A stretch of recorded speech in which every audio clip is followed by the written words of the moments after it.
It's the SKOR North Twins Show. Baseball! All right, SKOR North Twins Show. Coach Trev with us every Tuesday here on the YouTube channel, on the podcast feed. Hit the like button, subscribe button. It was a big day in Minnesota sports. I don't know if you guys saw this. According to Opta Sports, Monday, I thought this was the first time, but it was only the second time the Twins and Vikings won on the road on the same day. The other, September 15th, 1985. Oh. Wow. Let's go. Twins and Nick, I Vikings. know you weren't born then. I was -7 at that point. I was I like remember negative 6 months. Yeah. What was the 85? What was the date? September 15th. Judd was eating. I was watching that game. I was Judd was 15 years old. Like, this is great. Who was on the broadcast for the Twins in the summer of 85? Dick Brenner. No, it was at that time it was Bob Kurtz, and it might have Bob been Kurtz? Larry Osterman or Harmon. Oh, Harmon Killebrew. Yeah, because he was on the broadcast team in '87. Wow. And it was Bert. So Bert Bryleven got the win for the Twins, and Tommy Kramer got the win, obviously, for the Vikings with victories at Cleveland and Tampa Bay. The Twins beating Cleveland and the Vikings beating Tampa Bay. Wow. That's a great history. factoid. Yeah. So some of it is like they have to. It's Right. a chance. Right? You have to be playing a game. It's a Sunday or a Monday, both on the road. But what an accomplishment! Let's finish the season on a high note with these random records. God, am I old. That's my takeaway from that. All right, we have some questions here for Coach Trev, but quickly a shout out to our friends at Z-Biotics. So Z-Biotics pre-alcohol drink is the world's first genetic engineered probiotic. It was invented by PhD scientists to tackle the rough mornings. And here's how it works. When you drink, alcohol gets converted into a toxic byproduct in the gut. And it's a buildup of this byproduct, not dehydration, that is to blame for those rough mornings. As someone who is now in their 30s, as someone who is expecting a child any day now, just got an update from my wife. We're all good. But Okay. it is the shot clock is on, per Yeah, se. you got to be responsible the next day now. Yeah, You can't be yeah. feeling like garbage. Yeah, maybe staying up till 3 a.m. like I did. Again, I know I've told you guys this before. Last Friday, I was listening to music videos till 3 a.m., having too much fun. And I did that knowing I will not be able to do this again for a very, very long time. So Z-Biotics, making life easy. Use promo code TWINS to get 15% off your first order. zbiotics.com/twins. I have two things. Number one, I use Z-Biotics, and they work, and it's awesome. So go check that out. And number two, yeah, Dex, it's never about you ever again. So I know.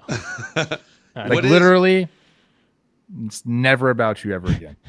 We are Take a back within seat, a baby. week of the due date here, Coach Trev. What are like your one or two biggest pieces of advice for Dex right now? Have the hospital bag ready. I don't know if your wife has already done that, but just triple check that you got that. Yep. Because she's gonna be a mess when the labor starts. Like it's just gonna go like this, and you got to be prepared. You got to be the stable one. I don't know, man. Like get you like some sort of pillow that you like, because you're gonna be in the hospital with just the worst seating of all time. Teddy was born in Maple Grove, this awesome brand new hospital. It still sucked. So just it's not gonna be comfortable, but you got to figure out some way to make it comfortable. Okay. No, and also, I don't know how this is all going down for you. This is gonna sound gross. You got to watch it. You have to watch. I don't know, man. You have to. I don't know. But you're above her head, right? Like. Oh, you got to go like this then. Yeah. You have to. Well, I don't want to know, see man. I mean, that's fine, but I wouldn't want to see the actual box seats for it. Just My searching wife for the word, said- the box. I wouldn't want the box seats. Olivia said, I want a "Don't watch," protection. because she had heard, like if you see that, you might not be able to unsee it. And then the doctor was like, "You need to watch," and I was like, "All right," and I did. Most magical thing. It's Wow. You'll never have an experience like that again. I mean, you might, but like it's magical. Okay. Dex sounds a little skeptical. Yeah, When he's I'll in, add I that can't to wait to pop into your head when it's all happening. Coach Travis. God, well, yeah, and my wife, who loves watching the SKOR North Twins Show for this reason, is like, oh, so Trevor Plouffe's involved here, and this is even better. This will be even better. It's like, oh, great, this is the. So last you're thing. glad you saw it though? Oh my gosh, yeah. Okay. Interesting. It's crazy, dude. I mean, it's a miracle of life. It is. I've never I'm felt just that envisioning way. Trevor like popping his head down sideways. The music hits. What do we got there? Dude. Here it comes. Wait, hold on a second. As far as the magical moments of Coach Trev's life, okay? Okay. June of like 2012 or the kid? It's the kid. I have a crazy story. This is a true preventing story. 100 losses against the Royals But or you're the huge. kid.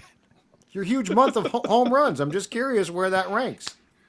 Oh God, that month allowed me to have kids and like a nice life. But this is a true story. Okay. I'll never forget this. I'm in Maple Grove Hospital and they had like, they got like an iPad sort of like set up with like music that you can kind of choose. And like they had put it on the classic rock station for me. Okay. And here I am sitting there. We were there kind of all day long. And I remember thinking to myself, man, I have not heard a Led Zeppelin song this entire time. Classic rock stations, usually you're going to hear, that's going to be one of the main bands that play. Yeah. And I had thought about that. Like, this is weird that I haven't heard any Led Zeppelin. Boom. Labor starts happening. I'm there. Doctor's like, hey, go take a peek. I take a peek. I swear to you, the exact moment that they pull Teddy out, Going to California by Led Zeppelin starts playing. Wow.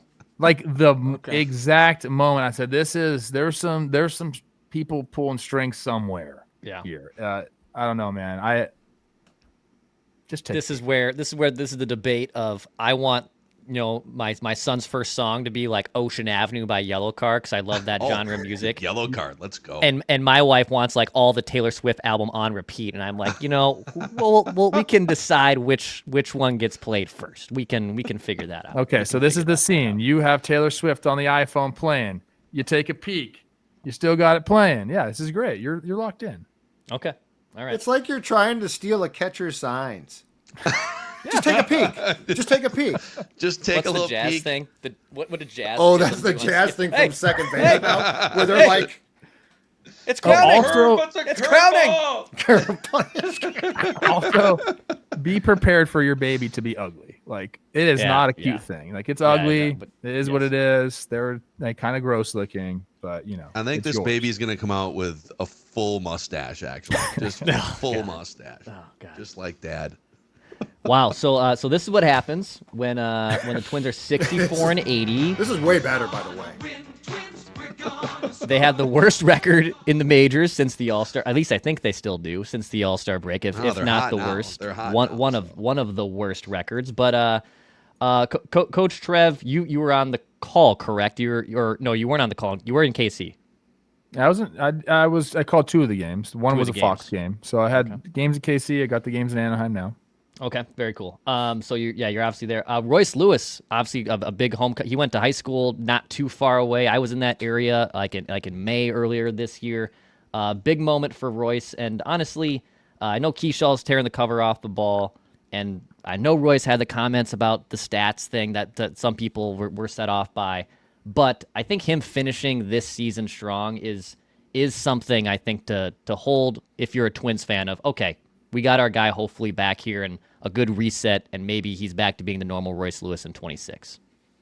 Yeah, I mean, of course you want him to finish strong. It'll show that he can overcome some adversity. It'll show that, he's willing to make adjustments. And he's, I talk to him all the time about hitting. He's like, I'm just trying to figure out something that works, and I think that it put a lot of ease into his mind as well going into the offseason. And I think he has a lot of work to do in the offseason. There's no doubt about it. A lot of guys on the Twins have a lot of work to do during the offseason. So when you do finish the season strong, I think either way, these guys got to be motivated, whether you're struggling going into the offseason or you finish strong.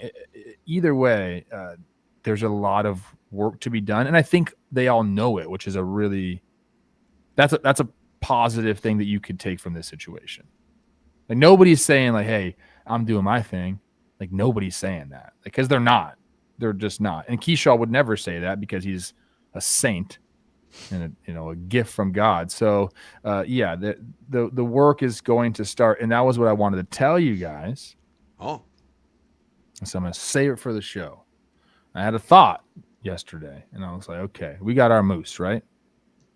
I was like, but I know another moose that's not doing anything right now. He's playing a little tennis, little golf. That's Mike Moustakas. Happens to be a left-handed hitter, happens to be a power hitter, happened to have a leg kick, happened to figure that out and totally adjust his swing and become a very good hitter at the big league level. I reached out to him and I said, Moose, like, I think I need you to take a look at this guy, Matt Wallner, and tell me what you think. I want Matt to swing like you. And so he was very receptive of it. I think he owes, as we all do that had careers in the big leagues, we owe the game something. We got to pay it forward. And I think he realizes that, and he wants to do that. And I brought it to Matt Wallner yesterday. I talked to Borg Schulte about it, and he was saying, like, that's great. Like, keep me in the loop, all these things. He's been really good with that. And I don't ever want to step on his toes or go over his head or anything like that. But Wallner was also very open to it. So I think if we get those guys on the horn together, like that could be really beneficial to a Matt Wallner. I love it, man. Because if you go look at Moose's swing, it's kind of exactly what I think Matt Wallner needs, which is a leg kick down. Let's get rid of that. A lot more rhythmic and smooth to the ball, because right now it's just so fast and not a lot of control. So if he does that, I think that's something simple like that. Being able to talk to a left-handed hitter that's had success in the big league, that's kind of gone through the same things, that could spark something like that for a guy like Wallner, who has,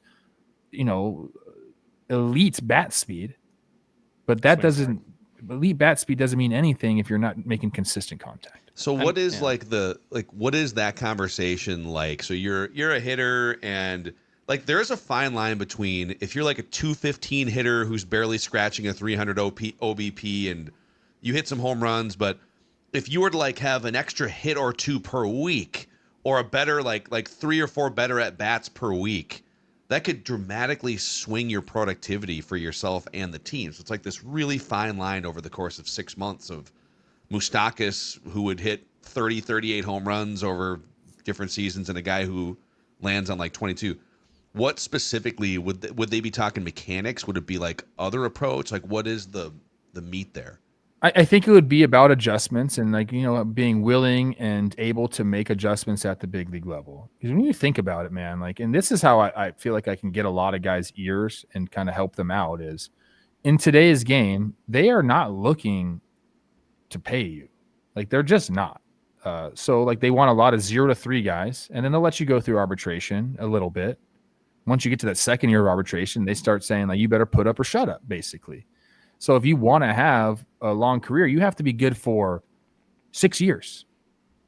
And then maybe you get a deal, and then maybe you're in. But like it's a thing that, and when you start to think about it like that, like, oh my God, I have to be good for that many years, or at least I have to be on a team for that many years and time it up the right way. It's like, you're going to have to make adjustments. You're going to struggle during those 6 years. You're gonna have some good times as well. But like, you have to understand, like the league's going to adjust to you. You have to adjust back to the league. It's a tale as old as time. It's just a little bit more cutthroat, I would say, in today's game. They are not keeping guys around. They think that we can get the guy up from the minor leagues. He's going to be making league minimum. He can take your job. Instead of us paying you $5, we'll pay this guy $700,000. Yeah. So, you get into guys' ears about that and say, you got to make adjustments. You got to find a way to stick around in this league. It's hard to do it, but the way you do it is, dude, ask dudes advice. Like, have someone to talk to about hitting. And the fact that these two are like Moose and Moose, it's like, it just makes too much sense to me. Yeah. So what's the process there, though, too? Because it does seem like the one thing, especially trying to hit, is you get a lot of voices. You get your hitting coach. You get advice. I mean, I go back to Buxton, right? and he was being told, do a leg kick, don't do a leg kick. And I mean, by the end of that, it felt like the poor kid at the time was thoroughly confused. So, like, what is that sweet spot of advice and conversations that help you, but yet you feel free enough? I saw a Royce quote a couple of weeks ago about this. It sounded like he had basically gone back to some of the things that he does. So, as a hitter, what is that sweet spot of advice, but also not paralyzing yourself because you're trying to listen to 5 people? It can be difficult to find, and it all depends on your personality. Like, for me to listen to you, I have to respect you. And that doesn't mean you have to be some great baseball player. That doesn't, I mean, that helps. Like, if you did it in the past and you kind of went through the experiences that I'm going through at the big level, that obviously helps. But that doesn't have to be that way. I just have to respect you. I have to know that, like, you're coming from a good place. I have to know that, like, you've done your due diligence. I have to know that you're really actually wanting to help me and not just kind of like say shit. So, like, that was the biggest thing to me. Like, do I respect where this is coming from? And I had to learn that because, you want to be coachable. It's what everyone always tells you. Oh, be coachable. It's like, okay, well, when I look back, I'm like, no offense, but, like, why would I listen to that guy? Like, he wasn't taking this seriously, or like that. He didn't have my best interest in mind. Like, you have to, like, that was my biggest thing. Do you have my best interest in mind? Do I respect you? Like, so that's number one. And then number two, it's like, yeah, you can try different things, but at the end of the day, you have to feel comfortable in what you're doing. So there's that aspect to it too. That's why you see guys, I'm going to go back to what I do well, because you get to a point and you realize this is my career. And I'd rather go out doing things what I think is right, especially when you get a few years under your belt, where you feel like, okay, like I'm. When you get to the big leagues and you play for 3 or 4 years, you're an expert on hitting. Like, there's not many hitting coaches that know more than you do. Like, you eventually get to that point. You got to, like, your best hitting coach is yourself, and it has to be that way. So learning how to filter, I think, is such a skill and a trait that every big league hitter that has success has. So filter the advice, good for bad.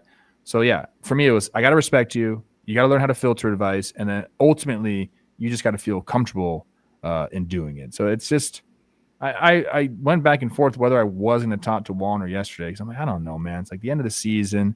Actually, like the OPS is going to be good because he slugs so well. Mm-hmm. But I told him yesterday, I went up to him, I said, man, you are like this close from being like an elite hitter in this league. Like, you have the traits to do it. Now, do you have to make adjustments? Yeah. Like, we got to get more contact. We can't strike out as much. Real talk. Like, if he gets better bat to ball skills, like, he's going to be a menace in this league. So at the end of the day, I was like, you know what, dude? Like, what is there to lose? Like, I really want to help this guy. So why not just go say something? If he wants to tell me to fuck off, okay. I wouldn't. I would not be offended. I really wouldn't be. Yeah. But it's coming from a good place, man. Like, you want this franchise to be better, and yeah. I don't mean anything to him. I'm a broadcaster, dude. Like, so at the end of the day, if he did not want my advice and just told me I'm good, man, like, don't talk to me like that again, I'd be like, okay. Like, I understand that. But he was pretty receptive about it, which is cool, man. And I don't know. I hope it works out. Like, you need guys to bounce things off of. Like, Borg Schulte can't keep track of every hitter, and in the off season, you can't. He can't be there with these guys. And then during the season, he's got so many guys to work with. Like, you need other people to talk to about hitting. In the off season, I had Ryan Braun, and you know what? Say what you want about the guy could fucking hit. Yeah. And I was lucky to work with him and just watch him, and we talked hitting and all these different things. So, like, I don't think Wallner has that in the off season. So, if there does end up becoming, maybe some sort of relationship between him and Moustakas, I think it'd be great. It does feel like just talking to Twins players and what you're discussing, Trev, of having either a sounding board, coach, teammate, idol, former big leaguer. I do feel like I get the sense from talking to Twins players that, like, they are either lacking that structure, or they're one of two things are happening. Either they don't have that structure, like, in place, or maybe they're not taking things as seriously. Because why is it that Wallner, Larnach, Royce, hopefully not Keyshaw, but eventually he is going to struggle.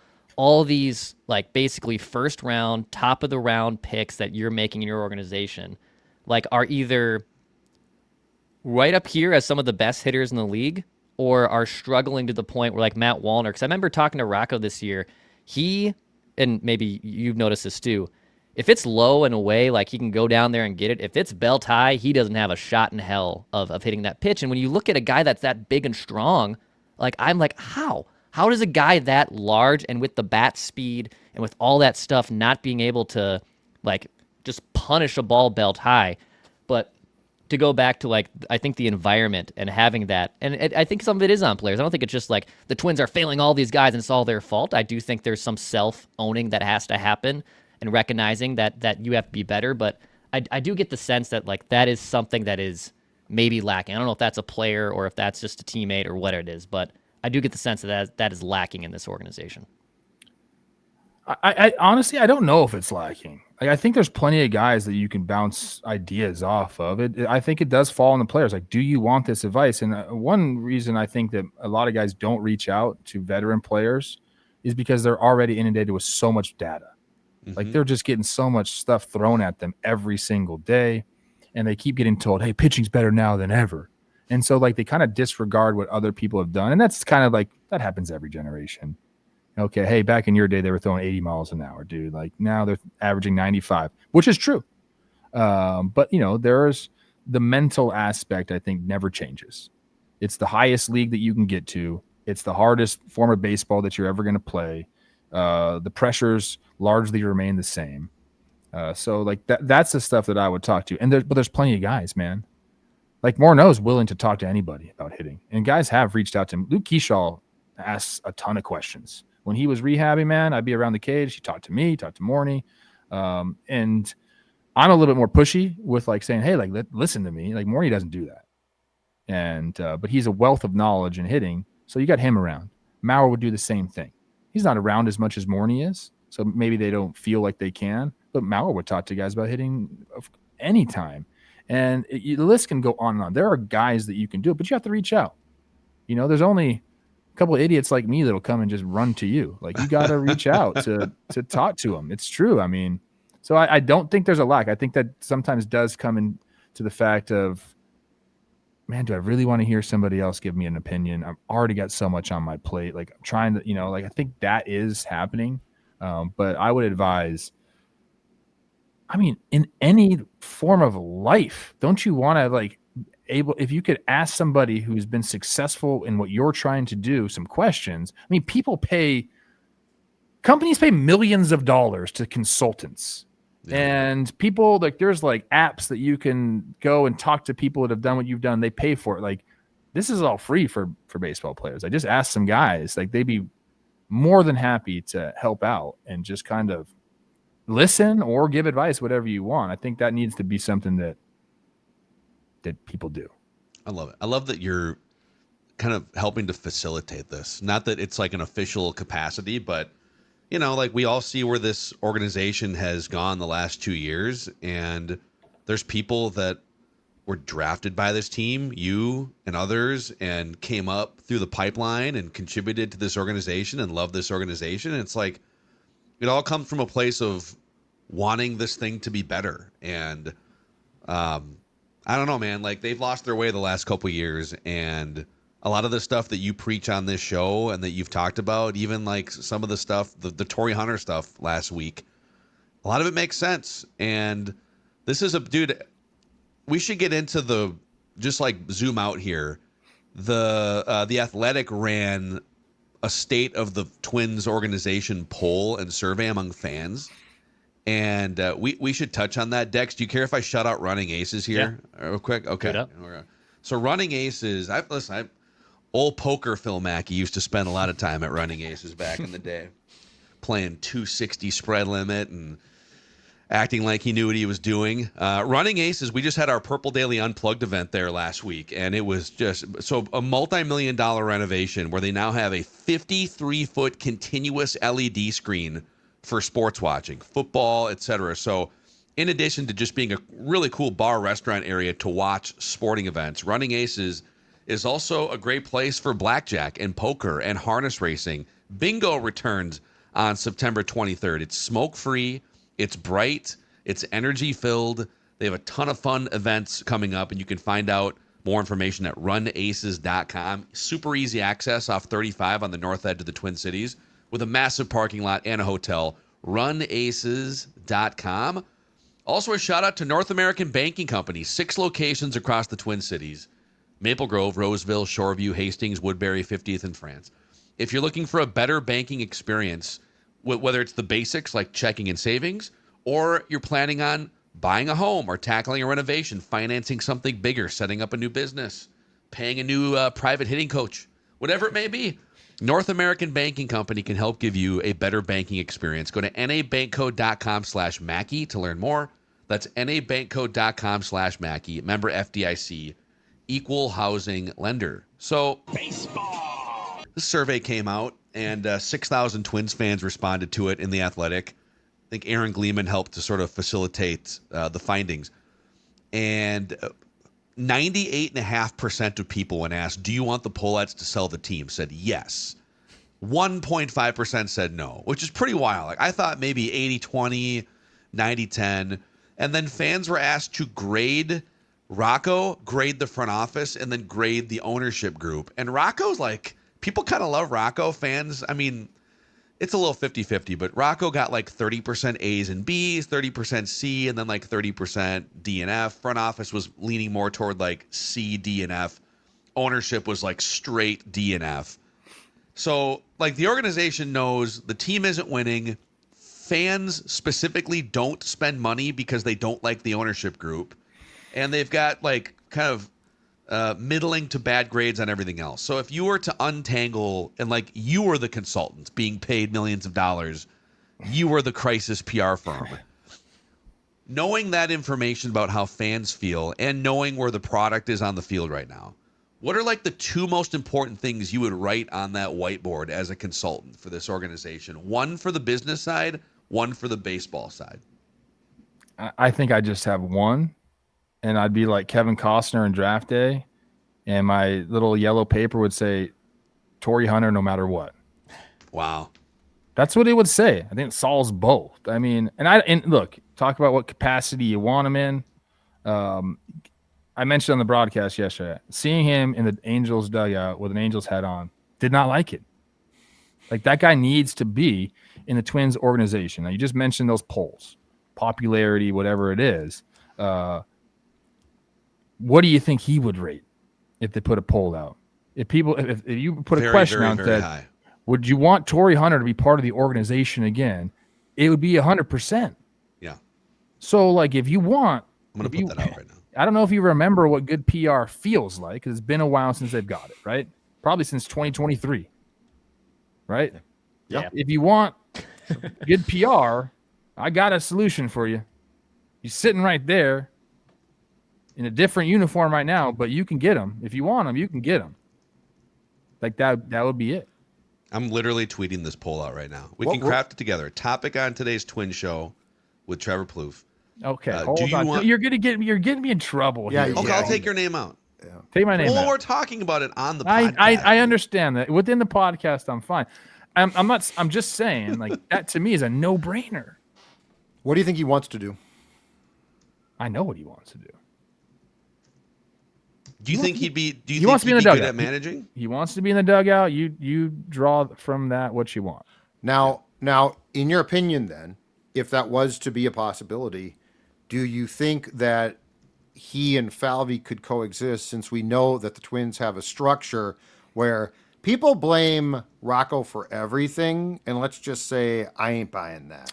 Rocco, I don't know, he's a puppet, that's probably unfair to say, but he definitely is he's definitely part of a sauce, a secret sauce that goes together here. So how do you think the coexistence of the current Twins administration and Tori would do if they were asked to coexist? Number one, I think Rocco's done a fine job. I don't like he is not the reason the Twins are where they're at right now. He's just not. Okay. How would I think Tori and Derek Falvey would coexist? I think Tori would say it's got to fall. It's like, I need to have some final say here. I want it to follow me. He'd want the smoke. He'd want that. It would have to be him. Would that happen? I don't know. I think if I'm Derek Falvey, I'd say, all right, let's do it. The way we're doing it right now is not working. Correct. So let's do it. Like, wouldn't you be like, yeah, you want to take some of this blame too? Sweet, let's do it. Like that. That's good for me. Why wouldn't it work for you? Yeah. And Royce and Tori Jr. are like best friends, right? Like not to say like you have to hire the manager for Royce Lewis, but like Royce is best buddies with him. But you need someone to empower him. You need someone to empower Royce, and I think that would obviously make some sense too. I think he would be. And Morney's in the same light for me as well as a guy that, like, look, he means a lot to the organization, and people would really be excited about Justin Morneau joining a staff as well. Like, no doubt about it. I just like Tori's. He brings more than that. Like, he's a draw in himself. We saw in 2015 when they signed him to the deal. Like, people were so stoked that he was just coming back. He played well that year. Like, he earned his money on the field as well, but I don't think it mattered if he played well at all. Like, him coming back, I don't know what they gave him, 10, 15 million. Like, I feel like they made it back as soon as he signed that paper. So, to me, you asked me what I would do if I was in that position, it'd be, I'd get Tori on a flight out to Minneapolis as soon as possible and just say, what can we do? Let's say Tori, I'll even make it non-specific to the Twins because Rocco's the manager, and just like all due respect there, until he's not the manager. If Tori became the manager of a Major League Baseball team, and knowing how analytically driven a lot of these front offices have become with, like, here's the information you need to know tonight at 2:00 in the afternoon, and like all your decisions should mostly fall within these parameters. Gone are the days of Terry Ryan buys the groceries, Ron Gardenhire decides how to cook them at night, right? Or Tom Kelly or whatever. To what extent would Tori want full control of decisions 7 p.m. going forward versus his ability to, like, blend in with the new school analytical front office approach? I think he'd be foolish to be like, hey, I got it, guys. Like, that's just not I wouldn't want to manage that way. Like, give me the information. Let's do this together. I mean, what's wrong with being symbiotic with the front office? Like, that's fine. Like, we need more of that. We need analytically driven and player driven, and like, it needs to be some sort of mixture of both. I don't think it goes well when it's one way, one sided. It just doesn't. So I think Tori understands that. I think he'd hire a hell of a bench coach. Don't know who that would be. But I think that would be if I'm Tori, boom, I got the job. What's the next thing I do? I need a good bench coach that can be that is my liaison between the front office, and we can really talk about these things together. And I think the front office would feel the exact same way. Let's talk about your bench coach. Let's figure this relationship out, because you need somebody. You know, from a business standpoint too, back to kind of, and by the way, I'm not going to put that on Twitter, but I am going to ask the YouTube commenters anecdotally, do you want Tori Hunter back? Comment on this episode on YouTube, because it'd be fun to see this, like, a smattering of what people think. I think from a business standpoint, if you're looking to go from 22,000 fans per game to 25,000 fans a game, or 27,000, I think Tori is one of the rare individual figures that would actually sell tickets. Yes. Like, I think people would like him being a front face of the organization. And maybe Jub would, like, disagree with that. I don't think you're going to go to 30,000 because of Tori Hunter, but I think people would buy tickets because they love Tori Hunter and what he stands for from a baseball perspective and what he means to the organization, and it would feel fresh in that way. He's agreed 100%. I think he's for the brand. We talk about the brand a lot on this show. Like, for the brand, I mean, there's almost nobody better to bring in. And he's one of the guys, like, I mean, okay, let's talk about the coolest guy in baseball. It's probably Ken Griffey Jr. It's probably Derek Jeter. Like, Tori Hunter doesn't fall too far behind those guys. Yeah. Correct. And that's he's ours. Yeah. That's another big thing. He's not some dude. Like, he's He's a Twin. Like Rocco always felt a little weird in that regard because, and Rocco's had a night, like Rocco at the end of the day has had a nice run as manager. Like they won a playoff series and they've had some He's nice. manager of the year. Rocco's not the problem. Yep. Right, but he's the fall guy. Like if you're going to make a change, you can't change the third base coach and say, "Hey, look what we did. We blew Tommy Watkins You can't just trade 11 guys off. Oh wait. Yeah, but if you want, but Trev, to your point, if you want to re-engage the audience, you're going to need to do something substantial, and it's quite clear that they're not going to go spend big in free agency this winter. So what do you do? And the thing with Tori, and this originated probably with Puck's help his first time around, but then in 2015, he has a gravitational pull towards him, which is very hard. I think we discussed this before, but in my opinion, it's a God-given thing. Like you can't be like, I'm the leader. Look at my gravitational pull. Very few people have it. He has it. And I know that there might be some pushback of, well, he hasn't managed before. You don't know, it can't just be a gimmick. That's all probably correct. But at the end of the day, if you're the Twins, what is going to be your splash move to get people excited about you again? And they're not going to spend. If you make a managerial change for the sake of it and bring in a guy who's just been around, I don't think that's going to do much. So Tori makes a ton of sense as far as exciting a public that right now has completely tuned you out. Yeah. So He might be the only guy that can turn that around. Single-handedly. Yep. And it just feels like the thing I appreciate about you, and I think that this extends beyond you with guys that you played with, is there does seem to be a genuine sadness about what's occurred here. I mean, dude, I played on really bad teams. I know that people were disappointed, and like there's so many things that that the Twins organization has going for them. Like Minnesota, number one, is awesome. Fan base is engaged and or can be very engaged. It's a great sports town. It truly is. The stadium is awesome. Yep. There's just a lot of things to like about the Minnesota Twins and the brand itself. We're seeing the other sports have resurgences, right? Everywhere around Minnesota, like we're having a great time. It's the Twins are just kind of falling back right now. So I think it's a desirable job. I really do. Yeah. And you could say, well, what if they trade Pablo and Joe? That changes things for sure. Joe, Joe seems like he's. I think Joe might not mind. finally cut open a vein to reporters over the weekend about. He's right though. Like Sonny Gray, he basically said if we would have kept Sonny Gray, we for sure would have made the playoffs, which is I think factually correct when you look at their fifth starter spot last year. Yeah, Joe's degaffing it a little bit right now, no doubt. Yeah.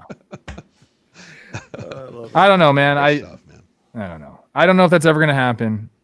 I do know that he's got his kids are kind of out, and he's talking with the grandkids are around, so that means something to him. But I think he is, I think he's willing to get back in. I mean, he's obviously willing to get back in uniform. He's in the other dugout last night. Yeah, he was. Make it happen. Weird, man. That does hurt. Yep. Make it happen. Coach Trev, every Tuesday here on the SKOR North Twins Show. Look at us, fixing the Twins, talking the miracle of childbirth. All sorts of topics. Take a peek, Declan. Take a peek, dude. Take a peek, Declan. Take a little peek. Trev, there is a very, probably better than 50% chance the next time I see you, I am with child. She's due on Saturday. I mean, it's not a lock, but I'm she's very due in 4 happy days. for you guys. I pray Thank for you. nothing but health and all that good stuff. So Thank you. All right, SKOR North Twins Show. Hit the like button, subscribe button, childbirth advice, managerial advice. We have it all.